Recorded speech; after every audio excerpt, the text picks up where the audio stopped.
What is going on, guys? It's Nick from Surfcasting the Island, back at you with another video. Today's topic of discussion is going to be rod selection and personal preference, Lamiglas edition. As you guys know, and who follows my channel, it's been quite some time since I posted my last video. I've had a lot of family things going on and excursions, so on and so forth. As well as the sharks and stingrays have been really keeping me busy during the doldrums of summer. Hoping for those striped bass to come back soon.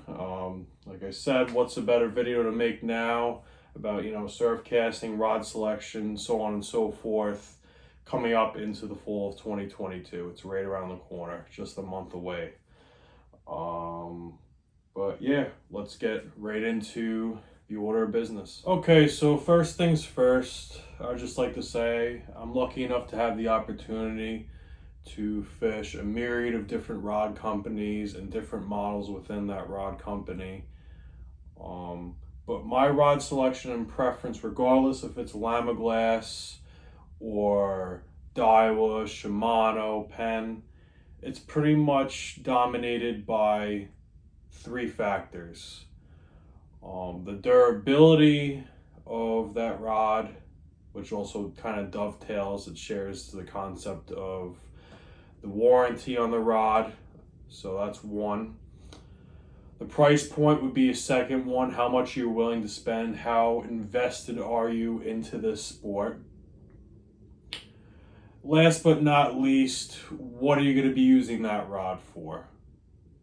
In other words, you'll be casting big plugs, you're going after big fish, you're going back bays, smaller fish. Whatever the case may be, you're throwing plastics, bucktails, darters, bombers.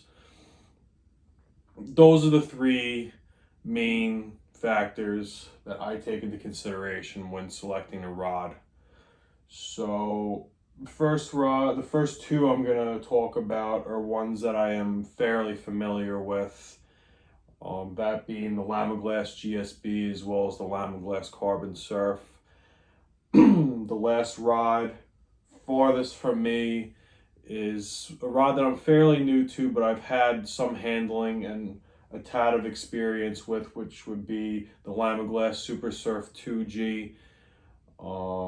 Very, very excited to pick up this rod that's my own, that I could call my own now and catch some nice sized bass on it this fall. So I'm going to get into those 3 points on each one of these rods shortly and kind of break down and anticipate the last one, which would be the Super Surf, so stay tuned. Okay, so the first rod I will be discussing to my left is the Lamiglas GSB series. Anyone who is remotely involved or serious in the surf casting community has heard about this rod at one point or another. Particularly speaking, this is the GSB 1081 M blank. This is rated 3/4 to 3 ounces. In terms of the durability of this rod, it is an absolute tank workhorse of a rod. And I just want to make a side note that I am not affiliated as any beneficiary in terms of or in regards to any endorsements, kickbacks or sponsorships from Lamiglas. This is solely based on my individual experiences that are free from all monetary value and field testing these season after season. So I've had this rod, I'd say about 3 or 4 seasons now, and I just want to say no complaints. It's a very, very strong rod. I believe the original GSB blanks were built on a fiberglass material. Now they switched over to a graphite composite. You can see that it has an X-Flock grip that runs 8 to 10 inches from the top of the reel seat and about 1.5 to 2 feet to the back towards the butt. So you have a shank that goes towards the bottom about 1.5 to 2 feet long. In terms of the price point of the GSB series, they're going to run you, this is mid to upper tier, you're talking, this is going to be between $300 and $400. This would be above something like the Carbon Surf to my left, or on the lower end of the spectrum below the carbon surf, which would be the insane surf. So it's gonna run you, a pretty high buck. But people often ask, why would you spend so much money? Does the performance really matter? And all the answers to those questions are yes, yes, and yes. If I want to perform my best, it sounds very cliche. I want to use the best. I want the access to the best rods, the best reels, the best line.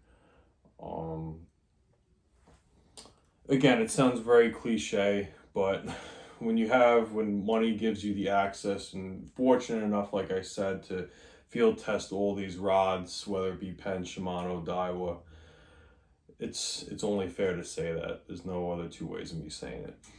But neither here nor there. My last point is, what do I throw on this rod? On the 108 1M, it's a very, very versatile rod. You can use the back bays, open beach, inlets, but where I think personally this rod really thrives is inlets. It's short. I like a shorter rod for the jetty. Much, much easier to get leverage on a fish and bring them up the rocks. Number two, it's a much faster action rod, the GSB series, so you got a lot of backbone, a lot of stopping power. I've caught big fish, and I say that in quotes because 15 to 25 pound fish where I live in the southwestern Nassau shores is considered relatively big. But if the fish are a little smaller, you got your 5-10 pound schoolies, this rod will perform just fine as well. So you'll get the best of both worlds in terms of enjoyability and still being able to stop that fish. So bucktails are ideal on this rod. SP minnows work really well, tins, little poppers, stuff of that nature. But I feel like the bucktail really, really shines on this rod. So that pretty much covers this rod. I will be getting into the carbon surf shortly, so stay tuned. Okay, so the second rod I'll be discussing is the Lamiglas Carbon Surf series, and to touch upon the durability right off the bat, regardless of the fact that this company offers those mid to upper tier, and lower tier rods, I feel like this rod it just performs at such a high level, contrary to what I said about other rod companies before, that you get what you pay for. If you get a high-end rod, it's pretty much going to be more money as opposed to a lower-end rod, which would be less money. So that would be contrary, and the exception that this company offers is I haven't had a bad experience more or less with any of these rods that I can, harp on. So this is an 11 footer. The price point on this ranges, I believe the Carbon Surf series as a whole ranges anywhere from $160 up to $300 or so for the Canal series rod, which is not bad at all. Like I said, this is a 70-30 split 11 footer, but it performs like a one-piece 11. Rated 1 to 5 ounces. So in terms of what I would throw on this rod personally, this past spring and fall of 21, I should say, great for diamond jigs, heavy bottle plugs and darters, throw great on this rod as well. Moved a lot of big bluefish on the South Shore with this rod, and no problem at all. It has no problem moving a big fish. In terms of where I would fish this rod, I have gotten away on the jetty. 80 to 90% of my fishing is done in inlets. I do back bays, but that's more of a springtime thing for me. And just the fact that the fall tends to last a lot longer where I am as opposed to the spring run, which may last only about a month and a half or so for the stripers before the blues take over. But neither here nor there. A lot of stopping power on this rod. I've gotten 10 plus pound blues. Stripers to 20 pounds last fall on this rod. It throws bucktails very, very good, especially heavier bucktails to get down in those rips. In terms of the materials on this rod, very similar to the GSB. It's graphite composite with an X-Flock grip above and below the reel seat. In terms of anticipating other areas where I believe this rod could thrive, not that I have much experience, but from what I've seen and what I've heard from people, particularly my buddy Sean that fishes in Montauk a lot, very good buddy of mine, that he wetsuits a lot and swims out to rocks with this rod. And I feel like the extra distance of having that extra foot or two really makes a difference. Me in particular, I had a specific instance where the striped bass were feeding on sand eels, but they were pretty much out of range for a 9 or a 10 footer. I happened to have this rod. I happened to have my 11 that day. I put on a 2-ounce Charlie Graves, or I forgot, or it was a runoff tin, one of those feathered tins. And I was just getting on the outer skirt of the school, and I was pulling fish while people were having difficulty, and that was just because the extra foot gave me that advantage. So to make a long story short, an 11 is great for the beach. I can imagine it would be awesome for swimming out to rocks as well if you're doing that in Montauk, so on and so forth. Yes, you can get away with it on the jetty, I have, but it's not recommended. I rather want a Skinner rod, the 9.2, or the 108 1M, which is a 9-footer. So that pretty much concludes me for the Carbon Surf. I will get into the Super Surf 2G and my anticipation on the performance of that rod based upon experience with a handful of the other Lamiglas rods, so stay tuned. Okay, so the final rod I will be discussing to my left is the Lamiglas Super Surf 2G.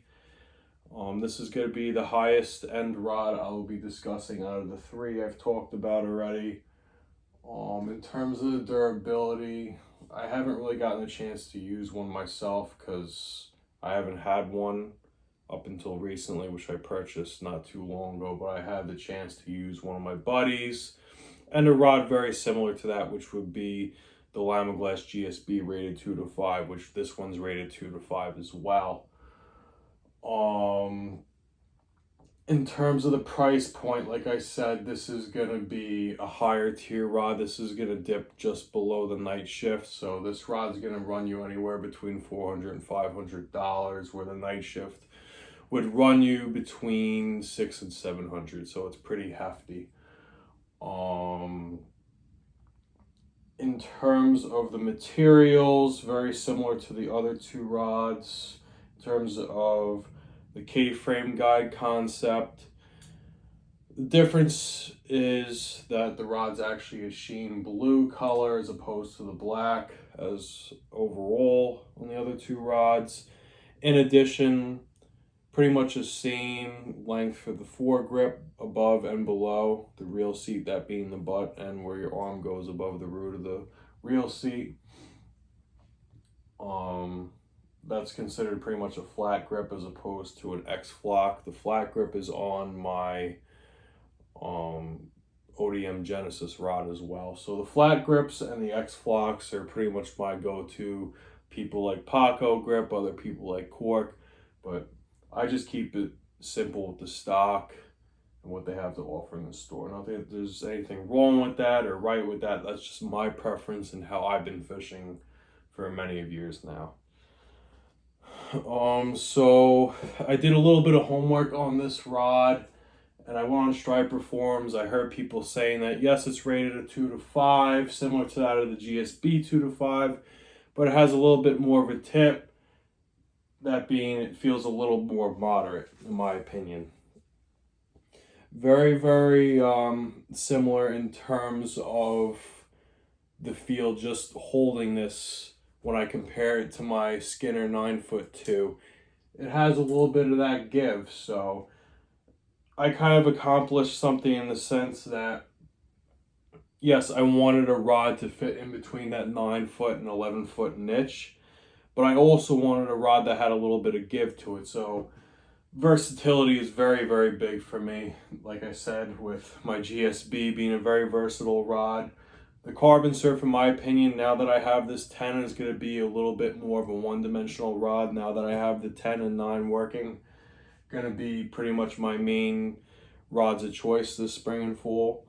But again, I intend to throw this on the open beach primarily and the inlets. Not going to be a back bay rod by any means. So what would I throw on this? It would be bucktails. Seems like a great daughter, bigger mag daughter, rod as well. I don't know if I mentioned bottle plugs, diamond jigs. So it'll pretty much get the job done of everything that the 11-footer could throw. It's just a little shorter and has a little bit of give. Again, regardless of the give and having a little bit more of a moderate action and a softer tip, I feel like it has the potential and will move some big fish for me in the fall. So in terms of the anticipation, I'm very, very excited to use this rod, and I will give you guys feedback in terms of how it performs. I don't expect anything more or less than the other two rods I previously discussed. So if you guys like this video, please like, comment, hit that subscribe button. I'll keep you guys in the loop. And I appreciate all the support given throughout the years of me doing this channel. So please stay tuned.